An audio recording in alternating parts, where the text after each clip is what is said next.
We're ready to start. Yeah? First question.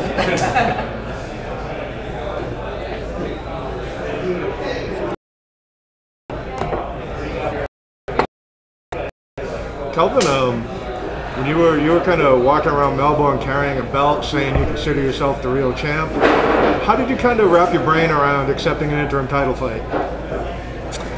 Well, after what happened, you kind of just sit around and dwell on the fact that you're not going to fight and that this opportunity is missed. And so I'm not one to kind of dwell on things like that too much. So a couple hours passed and I was just kind of like, where do we go from here? What's the next step? And, I'm always like that. I'm always like, okay, this happened, where do we go from here? And, yeah, I mean, it only seemed fair to rebook the fight as soon as possible with Rob, but we knew that wasn't going to happen, so we felt like an interim title was coming, and sure enough, I got offered the fight to Adesanya in April, and I took it, man. Even though I wanted to take a break, I had already had plans to go to Cancun. My friends went on without me. As everybody saw on social media, Henry and Yair were all out there having a good time, but I stayed home, went and visited my mom, and spent some time with my girlfriend, and took about 2 weeks off, and then got right back on the horse, man, Now, are you going to consider this a real championship? Or do you consider it more like kind of a #1 contenders fight that has like a little prize at the end, or how are you approaching that? I mean, it's for a world title, but at the same time, it is kind of like a #1 contender spot, with a little prize. And that's kind of how I take it. It's a little bittersweet that I'm not fighting for the undisputed title against Rob in Australia, but at the end of the day, this has been the longest layoff of my career, and I just wanted to get in there and fight. So I was like, give me a fight, man. Give me a fight, and make it for a title. And sure enough, my manager called me up. He's like, there's an opportunity to fight Adesanya in April for the interim title. Let's do it, man. These opportunities don't come around so often, so taking advantage of it. You feel has Israel earned his spot in this fight? I don't think so. I don't think he's been through the fire that I've been through. He hasn't fought the quality of opponents that I have. Obviously he's fought some great fighters, but the top 5 guys are any one of those top 5 guys can be the champion, and I don't think he's fought those kind of guys. In Melbourne, it's Melbourne, right? Yeah. When you walked around with the belt, did you do that because were you afraid you weren't going to get rebooked for that title? Right. So that was just my way of saying, like, guys, I'm here. I am here to fight. I'm here to do my job, and it's kind of my way of saying, like, I'm not gonna get skipped over. You know what I mean? I deserve this shot. I've been fighting this organization for 6 years, man, and it's so hard to get a title shot, and I wasn't just gonna stand by and do nothing, and it was just kind of my way of saying, like, listen, guys, I'm here. I'm the true #1 contender, and I shouldn't be skipped in line. Maybe just for me, it felt a bit. It was surprising, maybe a bit out of character. But did it feel out of character for you? Yeah. For you to do that? Yeah, I mean, I enjoy doing it, But yeah, definitely out of my character. But I enjoyed doing that. It was cool. You know what I mean? Got some boos, got some applauses, got people calling me a wanker. It was cool, man. It was cool. It was something different, and I enjoyed it. Even Israel said something in the octagon. He said, "Oh, you look silly" or something, right? He said, yeah, he just said, "Kelvin, put that belt down" or something, yeah. And I just smiled, man. My point was to make noise, and Sunday morning, everybody was talking about it, and that was ultimately my goal. So when we actually look at this matchup, you have a lot of advantages in this fight. I feel like a lot of people think you could be smaller. So? Oh yeah, I think you could be. You could be faster. You could be. You do, like you said, you have more strength of your schedule. You have a lot of experience in there. You've seen a lot of other things. But when you do look at Israel, where do you think he's vulnerable? It seems like people just think, take him down, take him down, take him down. Sure. Yeah, I don't think that's his only weakness. I think I saw some things that I know I can exploit and take advantage of. You know, I feel like my disadvantage, I've learned to kind of make it into an advantage. You know, my height, I'm able to get under guys real easy. You know, I've learned how to do that and how to maintain my range despite my limited capabilities.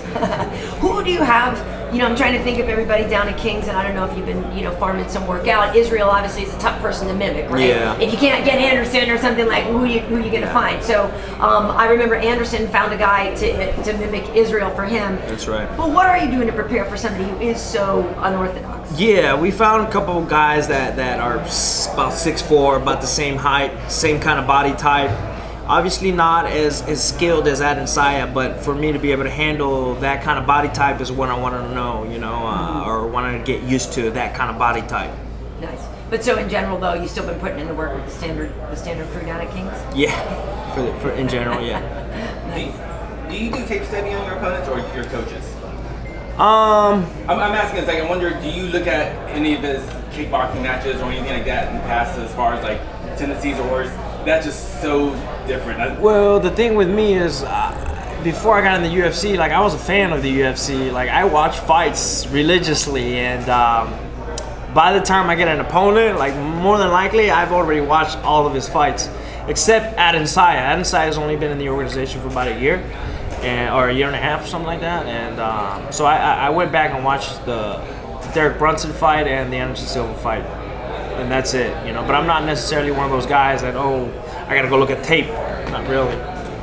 It's funny, a couple times now you're talking like the elder statesman over here, Kelvin. Like this young buck who just came into my organization. Like, it's kind of fun, but it seems like you really have settled in. Like you really have a sense of ownership now. Where you are in the UFC, your place in the UFC, and you said before we started rolling, everything, you know, happens on time for you, and you believe in the plan. Yeah. So why is now? Why is this Kelvin's time? Yeah, I think the time is now for me. You know, I've been through ups and downs in my career. It's been very public, and man, all those events, the good and the bad, have led me to this point. I believe it's led me to be the person that I am now, and I feel like now is the time. You know what I mean? Before, those things I think needed to happen for me to be able to be the person I am now, and now I'm able to handle these things. Now I'm able to manage myself, you know, in a professional manner, and I feel like now is the time. It's interesting too when we look back on some of those mistakes, and there were things like, oh, he's so young, because I think people forget how young you were, you know, when you were first starting, and that was something that you said sometimes, like, hey, I gotta grow up, I gotta grow up and learn how to be a professional. Was there one fight or one moment or one incident maybe that really did trigger something in you to okay, now I really need to man up here? Well, it was several occasions, you know what I mean? When I missed weight against Woodley, that was a big one. When I missed, you know, the failed test against Vitor was a big one too. So it's just little those things that have led me to become better and just more mature and learn from those things. They led you up a weight class as well. Yeah. And for a while you talked about still wanting to fight at 70. Yeah. Is that anything that even concerns you anymore, or where do you feel on that? Not right now. Not right now. My focus is on middleweight and winning this middleweight title, and then defending the middleweight title. You know, I want to be able to kind of have this GSP-esque kind of run where I'm defending the title against the best guys in my division. Is there a sense of any part of you that would have preferred this fight to be against Whittaker? Though obviously we know you want the real fight, not the interim, but in terms of the actual opponent, was there something more interesting about Robert versus Israel, or vice versa? Yeah, well, like I said, Israel hasn't been around that long, so I haven't had my eye on him as long as I've had my eye on Rob. You know, I've actually watched Rob rise up through the rankings, move up to middleweight, and then win the title. And so I always thought, like, oh man, this guy plays really well into my style, which is a striking boxing style, and felt like me and him would have been a great fight, like an entertaining fight. And you know, I think he just stylistically he plays into my style really well. Adesanya, on the other hand, is just a different kind of different fighter, a different approach to fighting, and a different body type, obviously. You know. Something different about Israel, though, is his not only willingness, but I gotta be honest, his ability on the microphone is pretty darn good. Like, he can talk some smack, he can spin a tail, he's very good at that, whereas Robert doesn't really engage in that anymore. So I do have Verdun talking crap to you every day at work just to get you like ready for it, because Israel has a way of getting under people's skin. Yeah, I guess so, but there's so many people that have tried to get under my skin, and I have a pretty thick skin, man. I don't play into that stuff. On the subject of smack talk, is there a line that you can cross in prize fighting as far as smack talk? Because there's stuff that's happening now. I don't want to bring up those guys because it's about you right now, but I just think there is some lines that shouldn't be crossed, and this rivalry going on right now is escalating to a point where it shouldn't have to. You know what I mean? And I feel like if it keeps escalating the way it is, somebody's gonna end up getting hurt or shot or something. I truly believe that. Is family one of those lines that people shouldn't cross, do you think? I think so. You shouldn't mess with people's wives. You shouldn't mess with people's family or religion. Absolutely.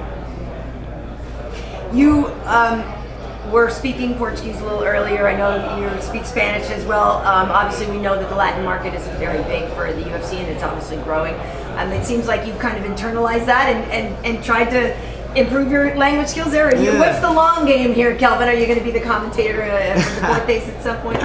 You know, commentating, analyzing fights is something I really enjoy doing.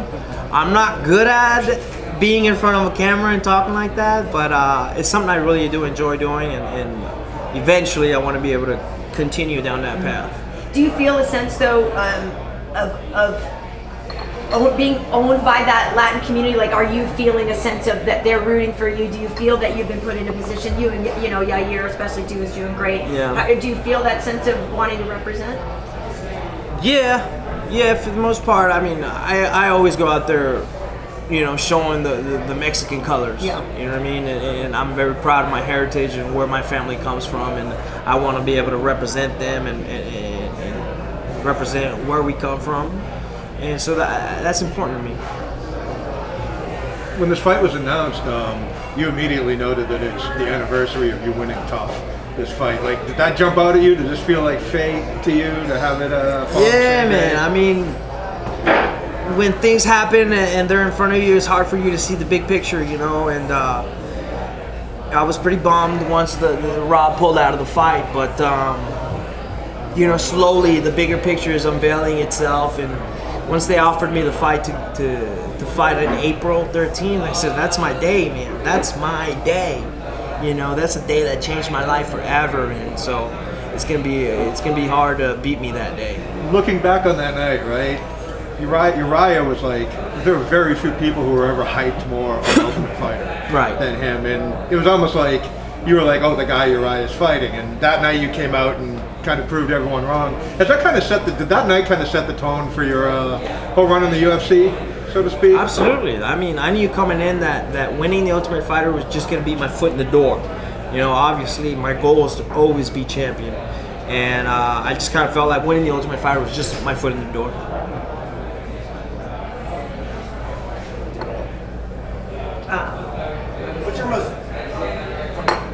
What's your most memorable night in the octagon? Was it that night, winning tough, or was there some other moment for you, like? Winning in Mexico City was pretty cool. That was one of my favorite nights. When I was fighting Jake Ellenberger in the co-main event, Fabricio went on to beat Mark Hunt, and man, it was just such a cool night for me to be able to do that and win alongside Fabricio, because we went out and partied after, and it was just such a great time. So it was really more about just that whole experience. That whole experience was great. You know, it was the first event in Mexico. Man, it was such a great experience. That one was one of my favorite events. Was it UFC 180.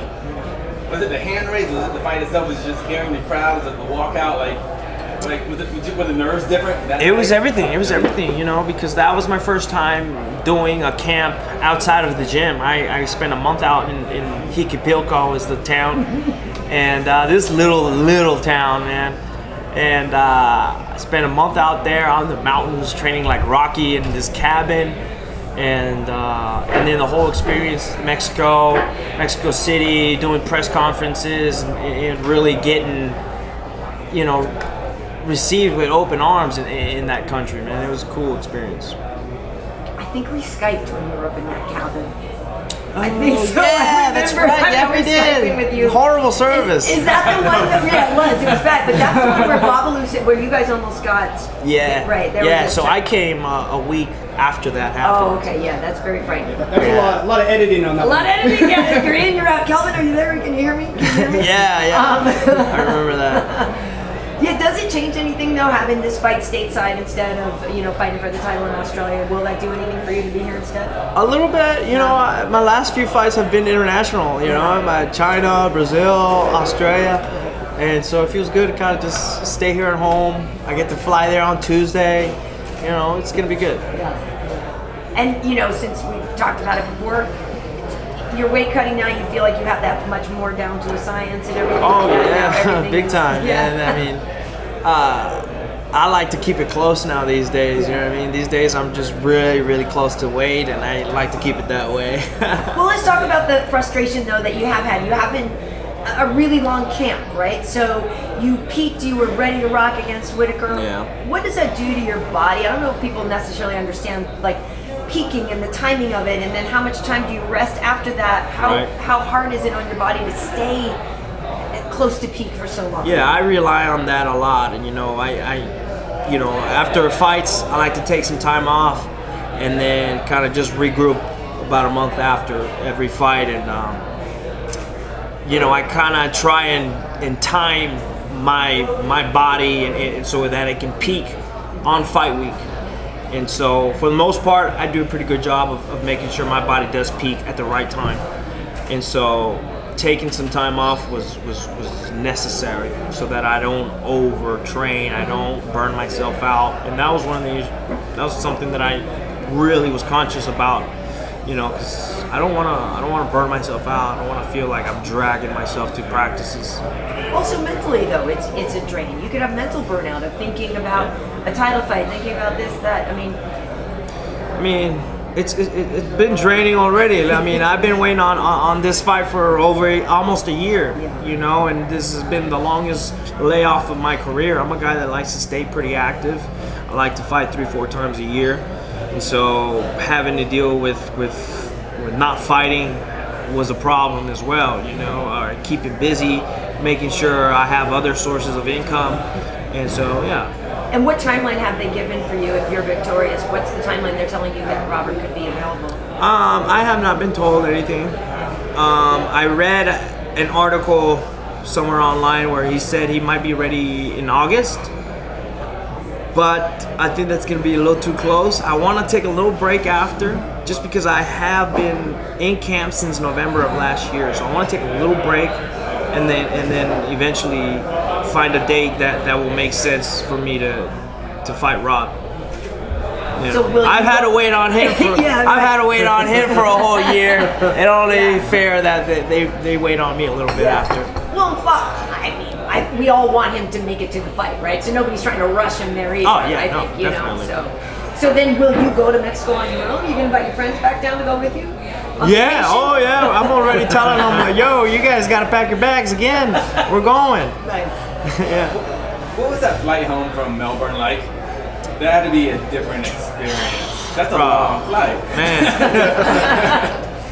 I felt very uneasy, man. I felt very anxious. I didn't know what was gonna happen. I felt lost in a way and just very confused about what was gonna happen. And it was not a very comfortable ride back, just because of the emotions and everything that was going on. Did you and Robert have a conversation at all? No. So you never have? No. No. Did you want to? Sure. Or I don't know why, but sure. I haven't had anybody reach out to me. So he never said, sorry mate, it's a bummer, I can't be No, here. no. Is there any anxiety that will happen again? A little bit. A little bit. So how do you get over that? You just try not to think about it? You just try not to think about it. Just kind of, you know, you just kind of going there hoping like. Well, Jacare just lost an opponent, so right. I mean, I'm sure he'd be ready to come at you again. Oh, I'm sure. He made a post saying he wants to kill me. No, he made a post saying like he would hurt me or something if we fought again. But yeah. What would you have done if they offered you the fight without the belt? Would you have waited, or would you have taken the fight because you just wanted to fight? Ooh, that's a good question. I don't know. I don't know. I wanted to fight for a belt, so I don't know if I would have taken one without it being for an interim title. You know, you did have Henry's belt. Speaking of the actual belts, what do you think of the new belt versus the old one? You know, you had a trial run with it. Do you like how it feels? And the design of the new one? It grew on me. Yeah, it really did grow on me. Once you see it in person, it's beautiful. It's a beautiful piece. You know, when you see it online, it kind of looks like plastic and a little fake. But once you have it in front of you, it's like, whoa, this is a beautiful piece of art.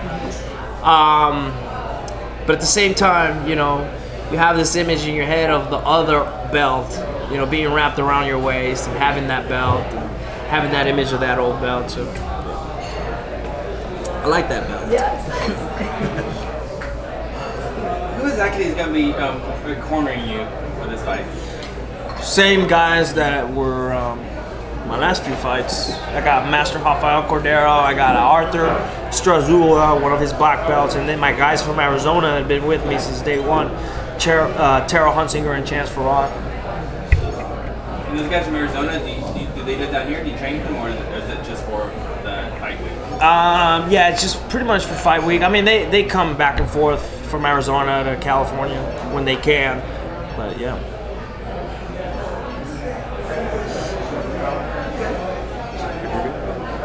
Thank you, sir. Thank you. The salmon is good if you can still eat this week. Yeah. Smells good. Smells good. Let's eat. No, not you. No? Come with me. Well, can you stand up and I gotta do something else? Can we get some shopping? And then I need to watch some more interviews. Okay. Right here's good. Let me just realize real quick.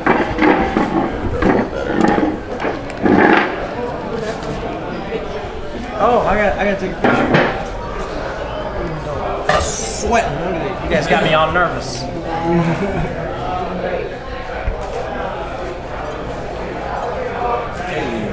Nice. Take a step more, like right close to the table. Yeah.